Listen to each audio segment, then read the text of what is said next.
year 1870. Not only was Boniface a marvelous spiritual man, but he was obviously a very skilled negotiator. And this has been the Church in Time.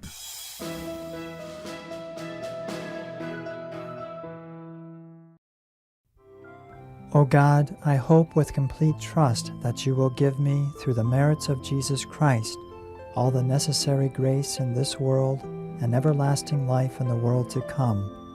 For this is what you have promised, and you always keep your promises. Amen.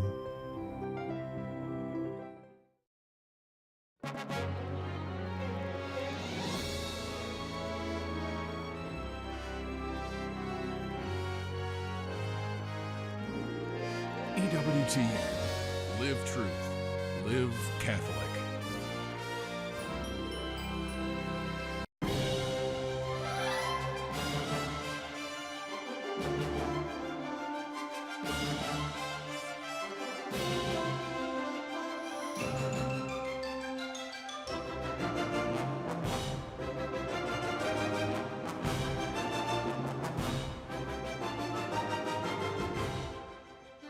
Now, Raymond Arroyo.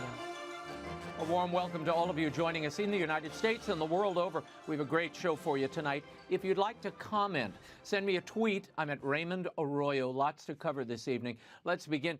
He's a singer-songwriter who's sold over 30 million albums worldwide, winner of 3 Grammys, 2 Emmys, not to mention multiple Tony nominations for his work on Broadway. My next guest used the COVID isolation for inspiration, quite literally.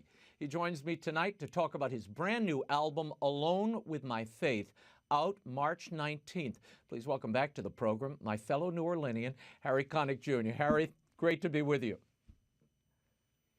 It's good to be with you, too. Thanks for having me. Hey, great to have you back on the show. I'm upset we can't do this in person, but before we get to the new album, Alone with My Faith, how has this pandemic affected you personally? It had to be rough not having that audience and the band within reach and regular contact. You know, to be quite honest with you, as much as I love music and I love my band, the last thing on my mind is performing. You know, what was really tough is, you know, the loss. Lost a lot of people in my friend and family circle over the last year, and you know, not being able to celebrate their lives or, you know, grieve in a normal way has been pretty tough. But that said, it's been a year of unexpected surprises and blessings. So it's been unusual, but it's turned out pretty well in many ways too. Mm-hmm. You did stay connected to your audience through your Hunker Down with Harry episodes on YouTube. I've seen a few of those. How did producing those episodes keep you grounded? I think that I didn't need to be kept grounded. I mean, it was you know, a pandemic, so you know, nobody was thinking about anything except, you know, the safety and well-being of others. I just wanted to do something that maybe gave people a little bit of a break, gave them some entertainment, because at that time, you know, last March, you know, nobody really knew what was happening. So I figured, let me do something in real time. With people asking questions and giving them some entertainment that was specially made for them. And I just hope that for the people who saw it, it gave them a little bit of a break, maybe some comfort. Yeah. No, well, it was, again, that connection is important, I think, particularly when people were so at sea during the early days of this pandemic. At what point did you start feeling the inspiration to record this new music? And did you know right away what you wanted to record? Well, I knew I always wanted to do a gospel album just because I love so many of those great songs. And I never really got around to it because there's a lot of other things I want to do too. So when I got home, I have a studio at home and I have a lot of instruments that I've collected over the past 30 years. And I thought, well, maybe this is a good time to do that. So I started recording some familiar songs like Old Rugged Cross and Amazing Grace. And then I started thinking, well, what about writing some music that describes how I'm feeling right now? And to be quite honest with you, sometimes I felt okay, and other times I was questioning a lot of things. And so I wrote about faith from many different perspectives. And so this album turned into an album of faith, as opposed to just a Christian gospel album. although it does have Christian songs on it, it's really an album that's made for me, to help me get through this time, and to give some folks out there a little peace of mind too. Well, look, what I love about it is you set up all your own microphones, you played all the instruments, acted as your own engineer. I mean, Paul McCartney did something similar with his new album. And you recorded all of this at a time when everybody's broken up, you can't get together, you can't come together. And for a musician, that interplay and collaboration really is at the heart of what you do. By doing this all yourself, was this just a function of lockdown, or was it by design? Because it is so intimate, and the whole album feels very intimate here. Well, it is really intimate, and it happened as a result of not being able to communicate with anyone, which is why there were no other musicians here, or no recording engineer. But I played solo so much my whole life that it feels real comfortable to me. I've never done an entire album where I do everything. I've done songs in the past where I put 30 vocals down, or I play all the instruments on a song here or there. But this was the first time when I literally did everything, and that was only because there was no other option. And I'm glad I had a chance to do it, because I don't know when that time would have come. Right. Why songs of faith and devotion? And what inspired you to explore this sacred ground? Was it because of that, the isolation that you and so many of us were going through, that it caused introspection, and you thought, this is where I should be focusing my musical energies now? I thought so.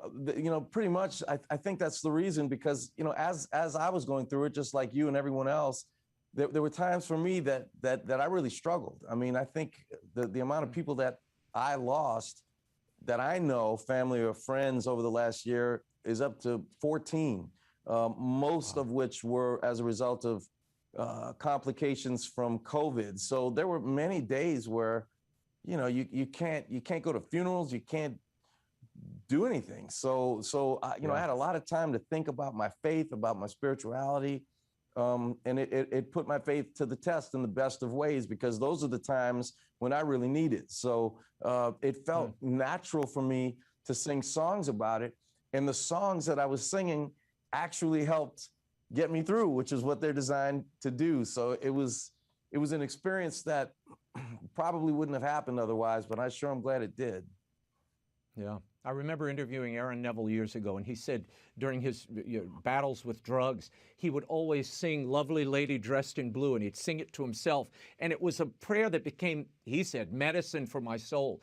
It soothed him through that rough patch. And it seems we all need that. Now, I want to give people a little taste of this album, Harry.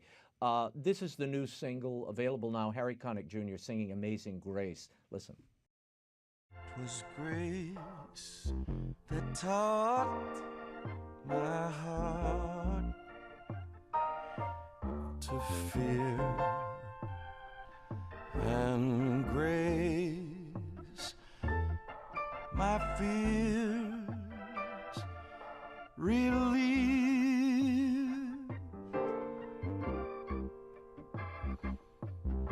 How precious did that grace appear the hour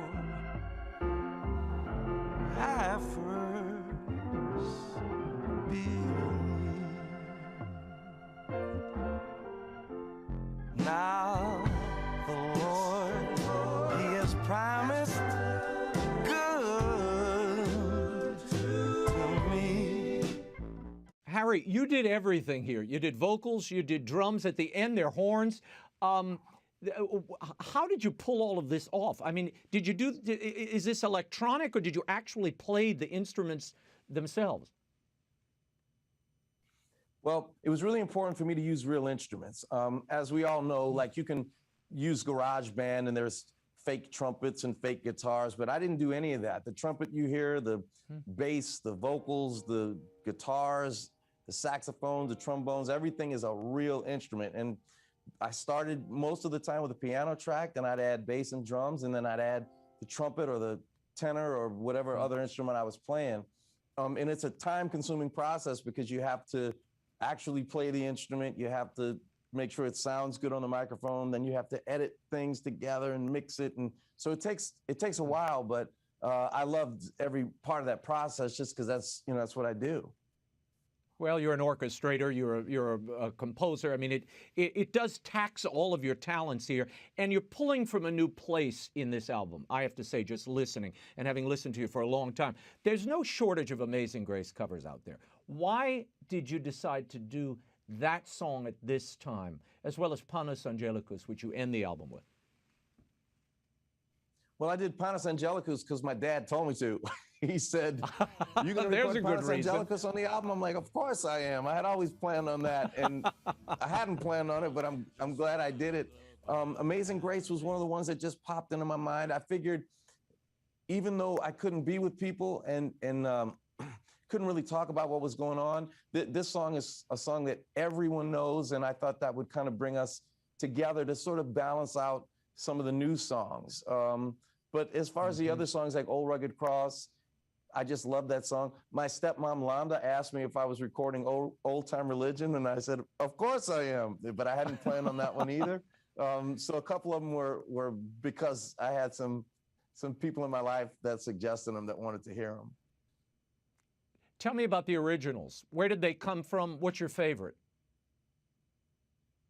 I think my favorite is the title track, Alone with My Faith. This song came because I was alone, but I felt like I had my faith with me, so that made it a lot easier. There are certain lines in there like, I got to work a little harder right now, dig a little deeper.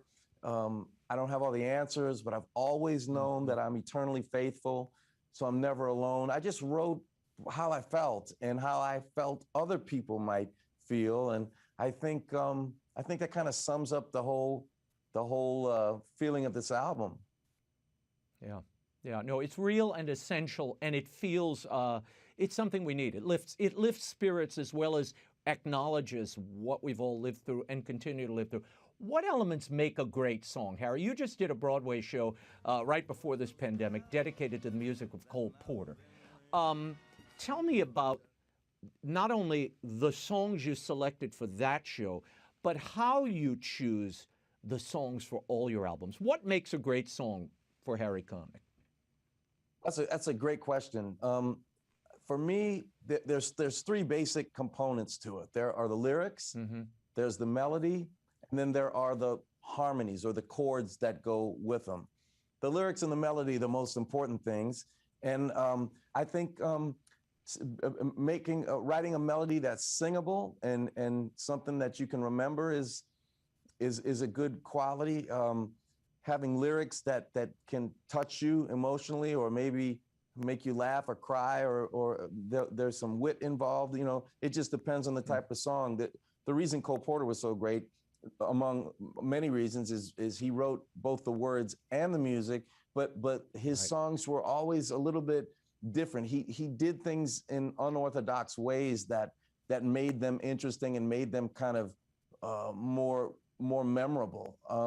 And yeah, I mean, you're talking about one of the great songwriters of all time. So, you know, I can only dream of being able to write songs on that level. But he was amazing. It's a thrill to sing his songs. Yeah, in that album and in this current album, in fact, I'd go back to your Christmas albums and say the same thing.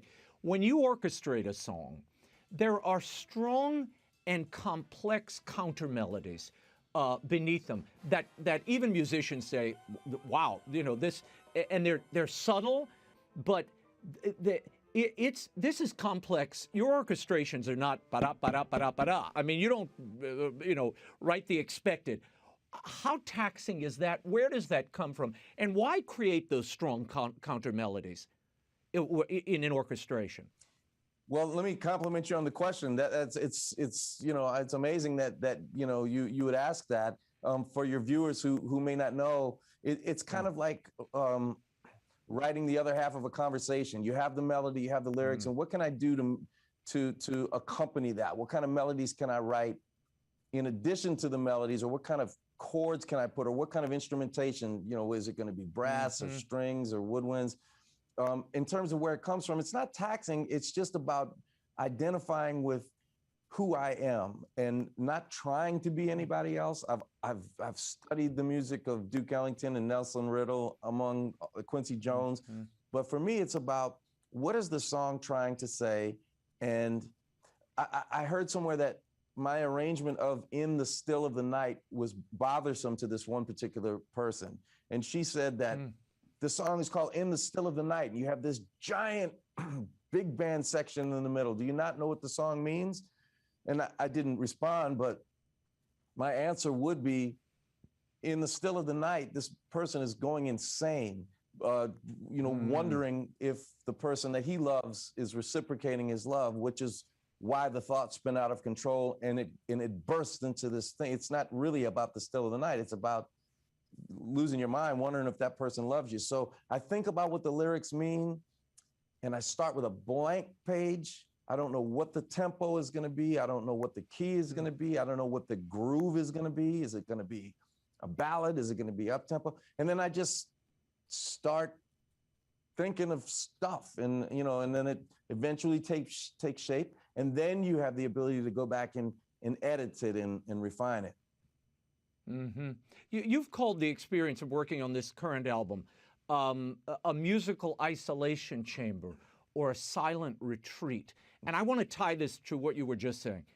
Did this deepen your faith, your Catholic faith in particular, working on these songs in that isolation chamber? It's another great question. It does. It really is like a retreat. It's like a retreat where you go there to exercise the gift that you've been given by God that compels you to communicate with him. And when I was alone, and when you sing On a Hill Far Away Stood an Old Rugged Cross, the emblem of suffering and shame, when you sing that, and then you sing it again, and you sing it again, you really start to feel it. It takes you over. And I think that feeling is a deepening of faith, because I'm singing about something that's referring to faith, and I'm feeling more connected to God.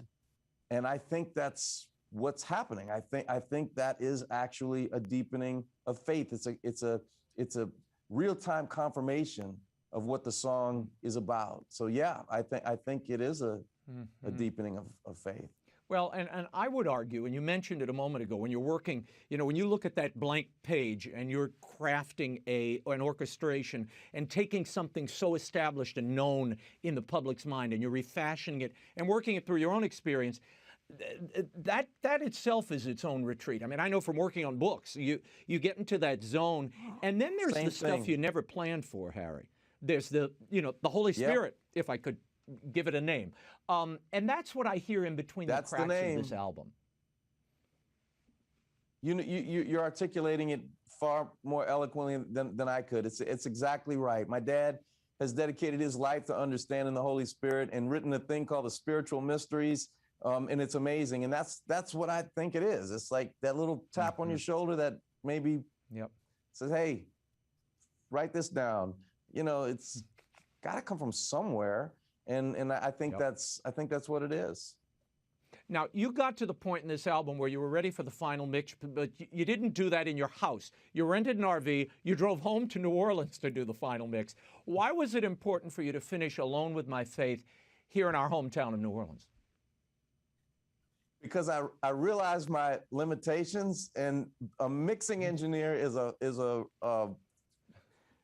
skill set that I do not possess. So my good friend Tracy Freeman, with whom I went to Jesuit High School, lives probably 5 minutes from where you're sitting right now in Metairie, and he is a brilliant mixing engineer. So I said, Tracy, I'm gonna drive down, I'm gonna get tested, and I'm gonna go into your studio, and we're gonna mix this thing. And that's that's beyond my job description. So I was glad to have Tracy in my life to make it sound like a record.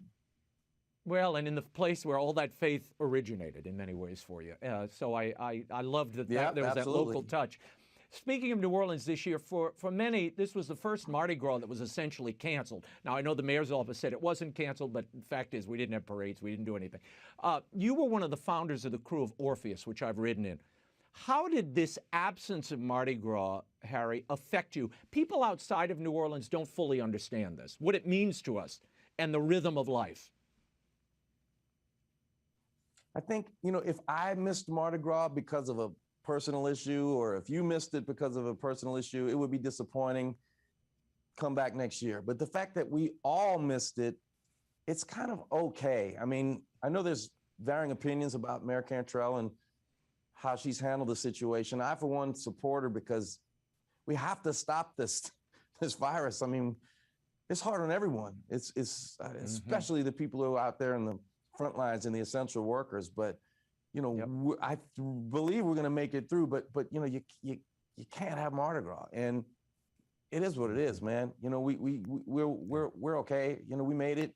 You know, we would love to go out there and party, but you know, I think for everyone's benefit, it's probably best that we sat that one out. You know. Okay, well, hopefully we'll all get back together this upcoming year, Harry. At least that's my hope. Before I go, very quickly, I couldn't leave without mentioning a friend of both of ours, New Orleans jazz icon Ellis Marsalis, really the patriarch of jazz here in New Orleans. He was one of those whose lives were claimed by COVID over the last year. I know he meant a great deal to you personally. Very quickly, what did he teach you as a mentor, as a musician? So much. I mean, if you extract all of the musical stuff and put that aside, just who he was as a man, and the type of work ethic that he instilled in me. I mean, I got a lot of that from my parents, but specifically regarding music, nobody worked harder than Ellis. And then you look at his sons, Wynton and Branford, unbelievable work ethic. So you know, the idea that, I mean, this guy gave up going on the road with Earth, Wind, and Fire to be a jazz musician in New Orleans and raise 6 kids. Yeah. He was an amazing man. I think about him every day, and I'm so honored that we have the Ellis Marsalis Center for Music to carry on his name and his legacy, because he was so dear to me and you and the city of New Orleans. And you know, I look forward to seeing Ellis monuments all over New Orleans, and you know, Ellis Marsalis Avenue and stuff like that. I agree. Hear, hear. Okay, we will leave it there, Harry. The new album, Alone with My Faith, it really does feel like a retreat, but a very joyous one, and an intimate, personal one in so many ways. It hits stores Friday, March 19th. The new single, Amazing Grace, is available now on Apple Music, Spotify, all the usual outlets. Harry, my friend, thanks for being with us. We'll do it again soon, hopefully in person.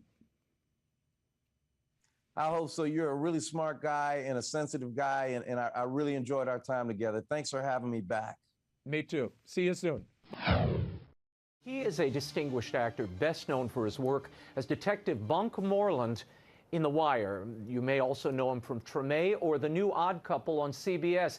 He's also a New Orleans native and author of a new memoir, The Wind in the Reeds, a storm, a play, and a city that would not be broken. In it, he chronicles his experience before and after Katrina, as well as the redemptive power of faith and art. I spoke with him earlier here in our D.C. studio. Here's my exclusive interview with Wendell Pierce. You grew up in Pontchartrain Park, yes, which is a beautiful enclave near Pontchartrain, yeah, Lake Pontchartrain. You called it a Black Mayberry. Yeah. Tell people what it was like and what happened in Katrina. Pontchartrain Park is one of those classic American neighborhoods. It was post-World War II, sort of Levittown suburbia. Right. And Gentilly Woods was a white neighborhood. Right. And there was this ditch that separated us. And Pontchartrain Park was the separate but equal. And I like to say, and one of our pioneer neighbors said it, we took something ugly and made it beautiful, and it became an incubator for black talent. Dutch Morial, the first black mayor, his son, Mark Morial, who is now the national president of the Urban League, Terrence Blanchard, Grammy Award winner. Yeah, of course. So it's historic. You know, multi-denominational churches. Yes. You had, Southern University at New Orleans. So it was a perfect place, but we were also in the deepest part of the flooding. And I knew that we owed it to our parents' generation who fought long and hard to make something beautiful like that, this Black Mayberry where I could go anywhere. So that's why I went back to my neighborhood of Pontchartrain Park and started to rebuild. Now, you were an actor in New Orleans. We both went to the New Orleans Right. Center of Creative Arts, NOCA, which is this institution that it was in a simple building on Perrier Street for right. a long time uptown. Right. Now it's in this grand, fantastic Yes, I facility know. that we never imagined. I know. But it really shaped you. You went on to Juilliard. You end up coming back post-Katrina in 2007, and you're in the classic Waiting for Godot. Right. And it was staged in New York, but then it was restaged in New Orleans in the lower Ninth Ward. Tell me about that production, because that is really the key that opens up a real understanding for you about the intermingling of art and faith and where you came from. I realized that 20 years from now, someone's going to ask, Mr. Pierce, what did you do in New Orleans' darkest hour? I was an actor. I wanted to respond with my art. And so with the Classical Theater of Harlem, we did Waiting for Godot with 15,000 gallons of water, a rooftop coming out of it, and Estragon opening up, sitting on that rooftop, looking up. And it was every image we had seen that awful week of Katrina.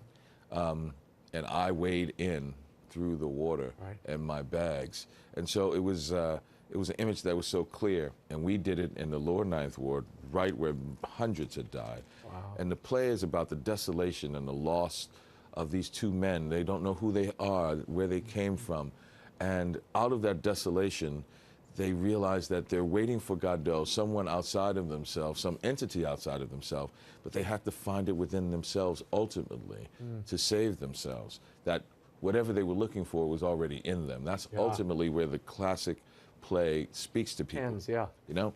And there was the most cathartic moment of my life in the middle of that production, where New Orleanians who had come from across the city, rich and poor, white and black, old and young, the lawyer and the longshoreman, sitting next to each other, all affected by this great flood and disaster of New Orleans. And I turned to them in the play, and I just really was a moment where I just stepped out of character and turned to the audience and said, at this place, in this moment in time, all mankind is us. Let us do something while we have the chance. And it is in that moment where we all realized it's on us. We have to do something. We have to do something, and we have to come back. And that was the thing that made me realize the power of what I was doing, of that art. So many people to this day spoke to me and said, I saw that, and it gave me hope, it gave me vision. And it's that sort of transcendent nature of art that connected me to how we connect to our culture in New Orleans. It has always been a city and a place where that intersection between life and the people themselves, that intersection is our culture and art. It's tangible, it's real, it's not just ethereal, it's not just a piece of entertainment. And that sort of transcendence also awoke me to what spirit and spirituality is all about.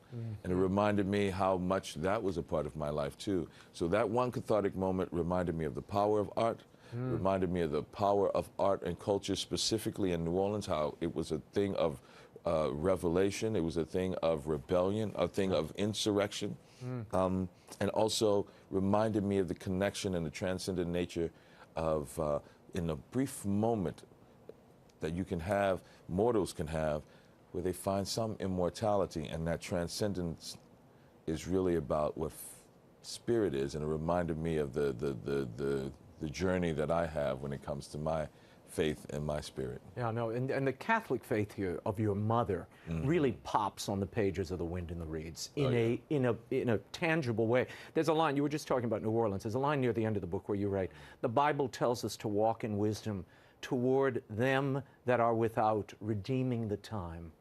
New Orleans tells us, no, don't walk. Pull out your handkerchief, raise high your parasol, and dance. Right. And that really is the spirit of the city right there. That is the spirit of the city. And you know, I tell people all the time, when you see a second line, remember it came out of, we have social aid and pleasure clubs. Yeah, you know, that's right. We understand the pleasure part. Oh, it's going to be a good party, it's going to be a good dance, it's going to be good music. But people forget about the social aid part. They are benevolent associations. came out of an ugly time where people couldn't get burial plots. They couldn't go to and get health care. They couldn't go and to a certain and get insurance. So they pooled their money in these social aid and pleasure clubs, a benevolence association. Raymond, your daddy takes sick, we're gonna take care of you. Your mama passes away, we're gonna send her off nice. You know, that's what a second line is about. That's what a jazz funeral is about. It was showing that the community pooling their resources to make sure to take care of you, and pooling their resources to make sure they take care of you in spirit as well. Now, I wept many times reading this, certainly because of the New Orleans connection, but there is that pulsing heart of family and history that beats through this whole book and through the city itself. And that people love the food, they love the music. That's just the overflow of the love and the family and the community that we know that I think people who are visiting or outsiders don't quite get a full picture of. This book gives you a much fuller picture of it, particularly the lived black experience in New Orleans. From slavery, you talk about your great-grandfather, grandfather, right up into your mother, this educated woman, strong Catholic woman. Absolutely. Tell me about her. T. We called my mother T because my older brother grew up with my first cousins. So we had T. Evelyn and T. Vaughn and T. May, all of these aunts, and the kids couldn't say Althea. So they just said T, and there's T. And so he called her T. And so when we came along, we said T as well. My mother was a devout Catholic. She loved the Blessed Mother. I remember during Lent we would read, we would say the Rosary every night in my father's study. A family that prays together stays together. That's right. My mother was also coming from the experience of African Americans and the ugliness of segregation and racism. Even the segregated church. Even the segregated church. We don't go to the church in our neighborhood because it was over in Gentile Woods. I know right where it is. And when she first went there, they said, "Excuse me, the Negro pews are in the back." She sat in my mother and father. Any church in the world is going to be on the right side, the fifth row, fifth pew. And she said, I walked out of that church going towards the back, you know, and I kept walking. I said, we'll never go back there again. And my mother, through that experience, and experiences that had happened to my grandmother, even worse, where, you know. But it's amazing they kept their faith through that. And the reason was, my mother always said, there's that which is man-made and that which is divine. We go to church to connect with the divine, and man is fallible. So we were never taught to revere the men and women of the church. You respected the men and women of the church because they made a commitment and have been called by a vocation, but understand that they're fallible. Right. And we go to church to pray to God and to connect with that divinity. So we have always said, make that separation. And it's like, it's the same way we deal with America, you know, which is, you love this country and what this country can be, and you have to challenge it at all the times when it doesn't live up to its own ideals. You know, I like to tell people it's like a drunken parent. I love you, but you got to stop drinking. Your mother had this, you talked about her great devotion and her great faith. You have a really important thing that happens in your life. In 2012, you're doing Treme, and you really get to spend those last years of her life with her. What did she teach you in those moments? I'll never forget. Treme was a real godsend because it wasn't just a television show. It was a therapeutic thing for the people of New Orleans. But at the same time, I got to spend the last 4 years of my mother's life with her and be home. And I remember near the end, my mother told me, Wendell, I'm dying. I said, oh no, listen, you know, all we have to do is get you back in shape. She said, Wendell, I'm dying. She said, you need to stay in church. You need to go to church. I am not a lapsed Catholic. I am, I have always been challenged with my faith ever since I was a little boy, something that's lifelong. My confirmation name is Thomas, and I purposely picked Thomas, you know. The doubter. You know, the doubter. Explain it to me. Let me touch. Yeah, let me touch until I can touch his hands. But and in that exchange, she told you, "Go. I want you to go to church." And you said, Yes. "Wait, I go to church." I go to church, and she said, "No, I mean really go to church. I want you to understand that. I want you to go back to church and find, you know, your spirit again." So for my 50th birthday, with that in mind, I didn't want a big party or whatever. I said, I'm going to find. She loved the Blessed Mother, so I said, where were those visions? Oh, I thought of Guadalupe. I thought of different places, and I said, oh no, Fatima. And my birthday is December 8th. Oh, the Immaculate Conception. And it was on a Sunday that year, my 50th birthday. So I have this vision of going to Portugal and going to be And you out go in the alone field. on your 50th I go alone. birthday. I wanted to go alone. And I realized I wanted to be with her. Ultimately, I wanted to be with her. I knew this was the place. And I thought I had this vision of, you know, the 3 peasant children in the middle of a field. Beautiful field, you know, and grotto. there's going to be all of us going towards this pilgrimage. And I got there in this beautiful basilica with 100,000 people. And I couldn't believe it. And they take the Blessed Mother out once a year on.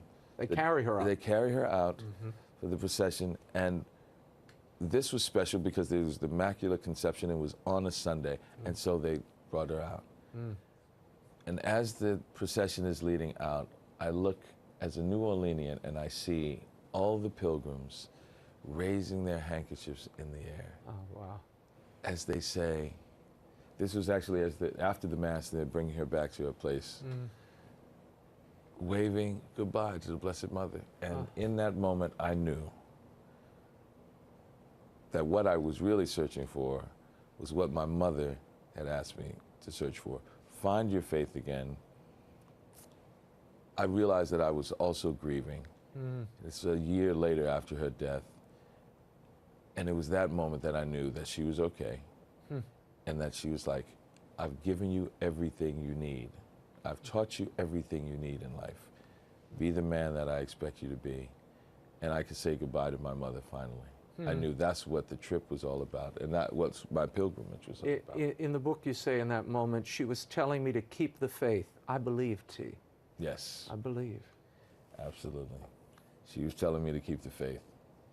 And I do believe. And the beautiful thing about it was I knew then there's an absolute presence to my mother. That was the thing. There wasn't an end to life. There's an ongoing presence that my mother is in me, and faith is in me, and God is in me. I love how the book combines your art. It tells really your whole story, and we can only do touch on a few of these details, but you've got to read the book. It really is a moving experience, and certainly was for me. I love the connection you ultimately make between art and religion, and how important, how dependent art is on religion. You have a great line. Art is a kind of sacrament, you write. A sacrament that induces within you an experience of transcendence, a connection to the eternal, and of unity with all humanity. Yeah, and that's the thing that I realized, that when we speak about art, we know what thoughts are to the individual when they lie awake at night and reflect on who they are, where they've been, who they hope to become. The forum of art is where we as a community reflect on where we've been, where we failed, where we've triumphed, where we hope to go, where we declare our values and then we act on them. And it's in that communal experience that we find transcendence and a cathartic thing that is an essential part of what faith is about also, that it induces the behavior. And in that brief moment, we understand how we are most like our Creator, and that we are all connected, and that we have to tap into that to realize the transcendent nature of our experience. And that is what spirit and faith is all about. And how connected we all are. And I have to be reminded of that happens in Mass. It is that. Yeah, You know, the bringing it's of the communal. it all comes it is together. The Eucharist, you know, Yeah. and that's what art was for me, and that's what the connection is to religion and faith. More than anything, faith is for me. Well, you certainly experience it in this book, and I've seen it in your great characters over the years, and look forward to many more. Wendell Pierce, Really appreciate it. Thank you for being here.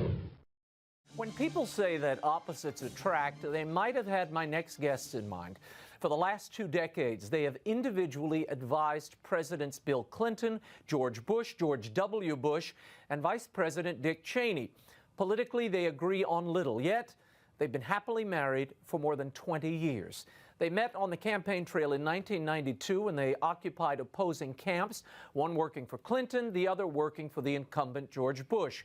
She is Mary Matalin, the Republican. He is James Carville, the Democrat. When this odd couple married, some thought it was a stunt, but their union has lasted. And a few years ago, they relocated from Washington, D.C. to the South. In their new book, Love and War, 20 years, 3 presidents, 2 daughters, and 1 Louisiana home, they write about the things that unite them, divide them, their faith, and their bold decision to move to post-Katrina New Orleans. Here's my interview with Mary Matalin and James Carville. I love this book. It's totally what I did not expect. I thought it was going to be largely a political tome. It ends up really being a love letter to the city and a curious love letter between 2 people who on the surface seem mismatched. As you read this book, you realize how simpatico you all are on so many things. We should start the New Orleans story, the very first place that James made the entire family go to make us understand that sugar, we could be a sliver on a river. Raymond's grandpa's restaurant. Oh, well, sure, God, Tony. Yeah, you know, but when you go look at your grandfather's restaurant and you see that picture of how high The water was. 20 feet. And yes. Reached the top of the roof at Tony Angelo's. And people, I think people don't realize, how treacherous this thing was and how problematic it is. And now that things are going so well, it was sort of taken for granted. That was nowhere near the case, and there's any number of sort of stories there, but we are. But the spirit of your grandfather, who at his age, literally underwater, what did he do? Rebuilt. 5 years. Took him 5 years to rebuild. 5 years. But when you go in there, now, first of all, it's a terrific restaurant. But when you go in there, you should see, and when I do my tours, if it's closed, I show them when people are aghast. But he was, you know, he was right there by 17th Street. I mean, he 2 was blocks from the levee break. Ground zero. I mean, that and you know, there's some places like our house did not get water. Right. You know, it depended, but where that part of the city. And you know, it's done very well. That part of the city has bounced back nicely. Well, you don't need to promote the restaurant. You can't get a reservation there unless you're with you. No. But he epitomizes the resilience and the resolve of the people and how much they love the city. James writes something in the book that I love, that jumped out at me. He says, "We have a shared history. I'll never be among strangers here." And that, it was clearly the tug of the blood, but what was it that first made you all think of leaving D.C.? You'd been here for decades. I loved New Orleans before I knew James Carville. We got married in New Orleans. It's the last bastion of authentic eccentrics, and I say that, with love and affection. There's just nothing about it I haven't loved. It's not an anti-D.C. thing. It was just a pro-paradise thing. Yeah. Go ahead. What is it? What is it about the tug of New Orleans, James, that drags us all back, it seems? Well, I do think that the events of August 2005 probably, you know, made it more of a sense of purpose going back. It is, and I've never, ever felt like I was from anywhere else but Louisiana. It's put in the book. I never felt, I mean, I live here. It was fine. My kids went to school here. But I never felt at home. And from the day that we moved back until this day, I've always felt that, hey, this is where I'm from. I'm among my people. The way I said it in when I was asked when the Washington Post, first came out, I said, look, I'm just an old Jew. I'm just going back to Jerusalem. I mean, well, you say here, I wanted to get back home before home disappeared. It was frightening. He's a great writer, but speaking of being an old Jew, our mutual friend Monsignor Nolte remarried us. Right, at St. Stephen's. At St. Stephen's, and he thought his grandparents had been married at... I thought they were married at Monte della Rosa because my grandmother grew up in the old city of Calton over there, actually on the Hickory Street, on the other side of, I guess it would be the west side of Calton Avenue. And for some reason, I always thought that that's where they got married, and it turns out that they got married in April of 1910 at St. Stephen's. So that wouldn't have been our normal... to the month that we got married. The marriage certificate's in the book. I love that. Yeah, and you stole it and put it in your office, I heard. Yeah, Monsignor gave it to me. He went to the Archdiocese and dug Thank up you, Monsignor Nolte. Tell me about that, you and your conversion to Catholicism, which happened in, 2008? What was that slow? Was that a long process? Was it fast? What happened there? The face of God, the hand of God, you could not miss it if you saw what was being done post-Katrina in New Orleans. And then if you have a person in your life like Christopher Nolte, who had returned, had been sent back from the Vatican to help. I mean, there's just a confluence of so many events, and I'm a faith and reason kind of girl. There's too much. It's just like... We've had the great privilege of being together at the conclave. You have the new pope. So I mean, it just is. James was an altar boy. He never pressured me, but I think he's pretty happy that he now can go to confession again. James, has it changed you at all, Mary's conversion? Deepened your faith at all? Changed it? I think so.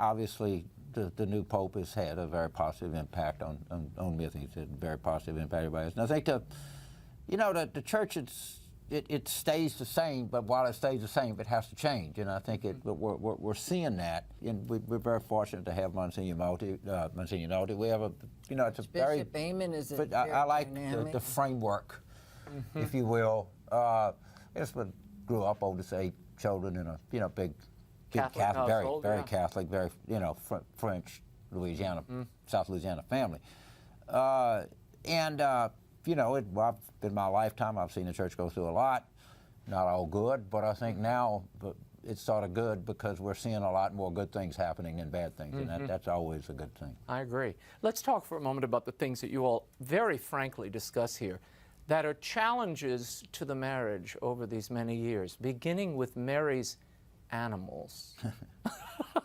Why are you... I didn't know this about you. I mean, the one time I came to your house, I did notice then. What did you notice? Are you about to call me a crazy cat? No, but it's a little bit like Mutual of Omaha in there. I mean, you've got all kinds of things running around, and you hear them pawing at doors. And, I mean, there's a lot happening, Mary, that doesn't have to happen that way. As I often tell my wife, I'm with James on this, I have to tell you, but go ahead. Explain this. As is Monsignor Nolte, as is everybody. First, I would like to say that New Orleans and Louisiana in general is an animal-loving place, and there were a lot of animals abandoned. That's true. After Katrina, and the cats are hard to have been adopted, so a number of them, sure, it is a little odd to have a number of semi-feral cats running through your house and eating your butter off the cabinet, and I agree with you, that's a little annoying, but I was on the Humane Society here, and in Washington, and I like animals, and I think every child should grow up with pets, and okay, so you're all against me on that. Look, I could ride a horse before I could ride a bike. I actually had a blue ribbon parish fair winning pig I raised. I feel a butt coming on. Right. I do not like animals in food prep areas. Indoors. In mine, yeah. So, somebody writes in the book about... They don't mix. There is a Louisiana kind of unsaid code. You keep animals outside, Mary. Right. You don't let them in the house. Yeah. And I don't... Now, my wife hasn't learned this lesson either, and I have one running around, but only one little dog. But, you got to draw the line Okay, and then, but every month, everybody, we have a lot of cooking in there. Yeah. Everybody brings their own kill, okay, you can have them running around in your That's because backyard. we're eating it. We're not letting it. So it's standard just, on the top of the food. That's just me. I don't like animals in food prep. I'm not going to change. We have had much bigger fights about that, and more of them than the minimum wage or whatever. It's those things. It's not the ideological thing. Well, you do talk about the Iraq War, which I imagine was a huge stumbling block. Which we're not going to talk about now. Okay, we won't bring that up now. Okay. But let's talk about James, who at one point you complain in the book, you never thought he was listening to you or giving you his full attention, and later he's diagnosed as having ADHD. Real ADHD, and you know how you learn from your children. Both of our girls have processing issues. I don't think of it as a defect. What do they call it? Associate, whatever it is. A defect is what the acronym stands for. It's not a defect. They are not victims. They are geniuses, as he is a genius. You have to be challenged. You have to be channeled the right way to learn the right way. So in learning how to work with my daughters, which mothers just are instinctual about it, the light went off. Wow, I wonder if this is in the gene pool. And of course it was in the gene pool, but I respected his not wanting to. He has structured his whole life around dealing with these Marines. He's a structured Marine guy, and that's the way that you have to do it. And how has it changed you since the diagnosis, James?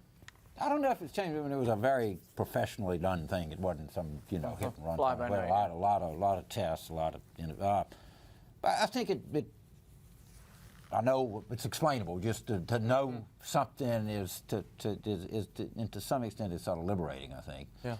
And I structure my life around it. I know I can't sit still for a long time. I know I'm unable to do some things that other people can do, and it's okay. In fact, after we got married, yes. So he hadn't been at confession for 30 years.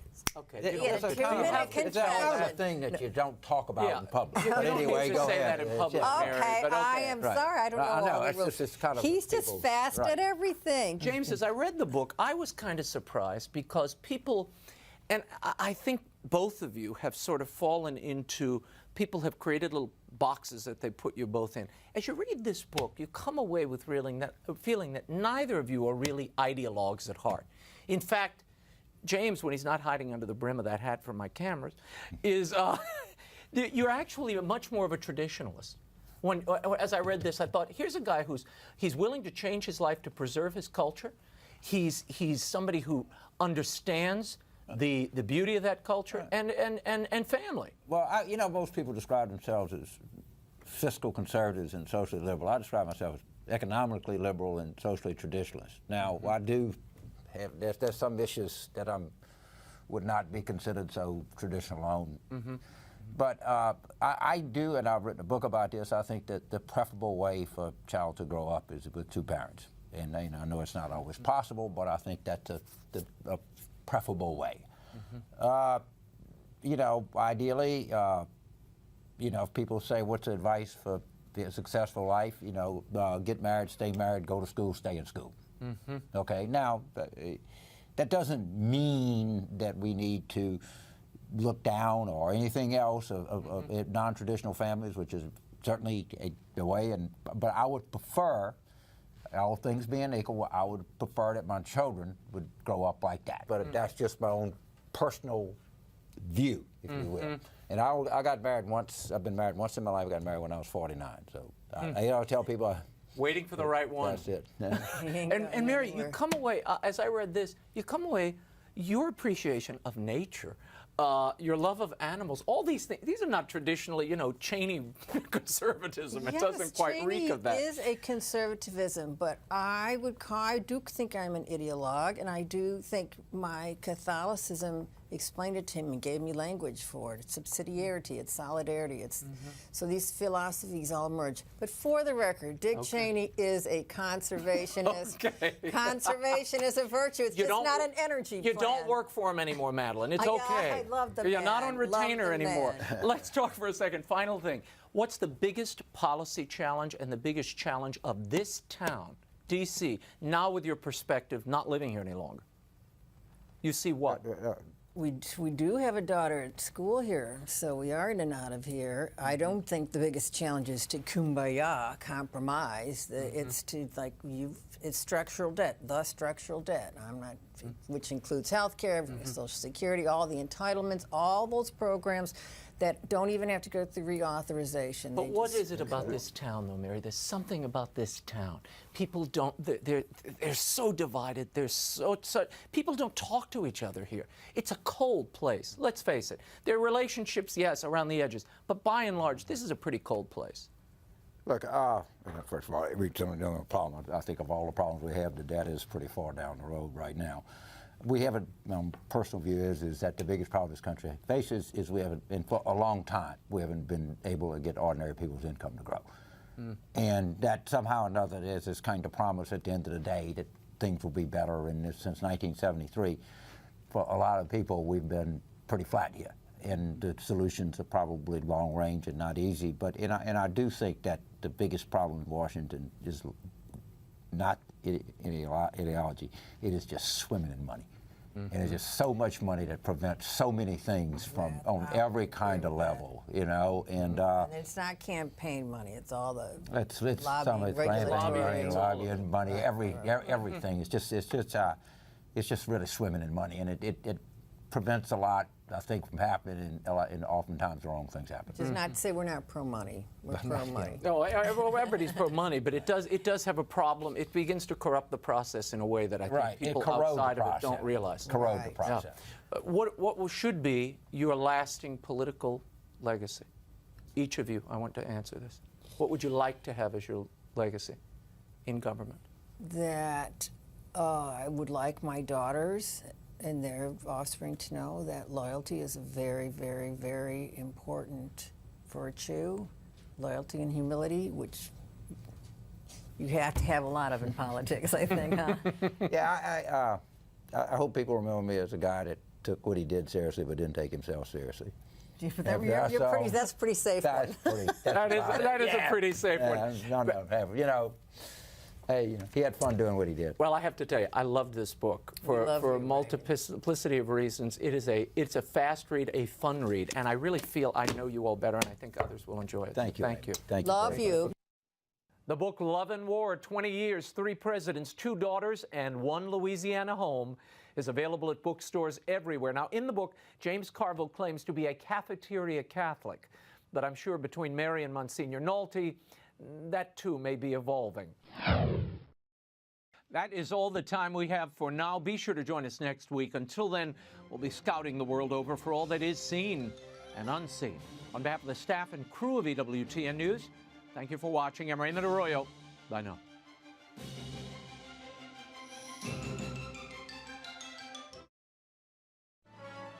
To order this episode of The World Over from the EWTN Religious Catalog web store, log on to EWTNRC.com 24 hours a day, 7 days a week, or call 1-800-854-6316.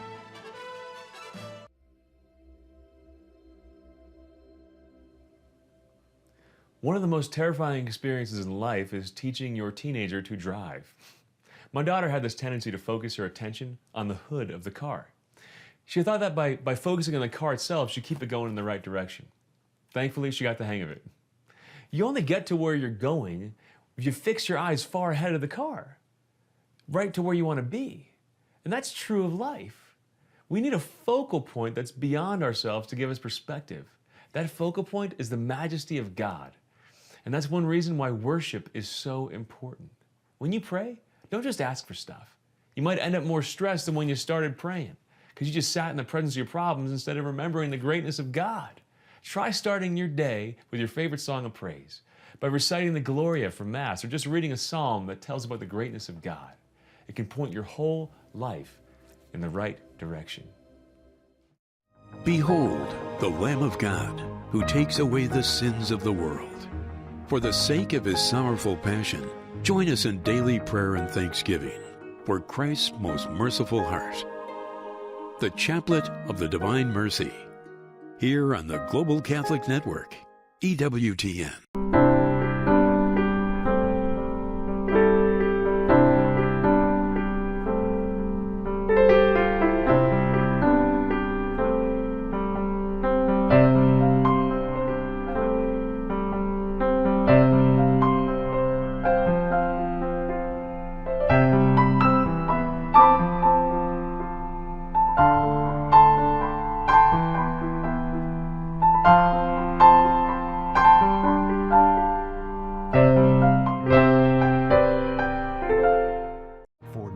a century, the National Catholic Register has been moving minds, moving hearts, moving souls, and enriching our readers' lives by spreading the truth of the gospel. Today, that tradition continues with award-winning journalism that goes beyond any secular news service while bringing much-needed light and clarity to the issues and events that affect you and your family's future, all with faithful and courageous reporting guided by the teachings of the Catholic Church. It's more important than ever to join Catholics who depend on the Register. Get 6 free issues today online at NC.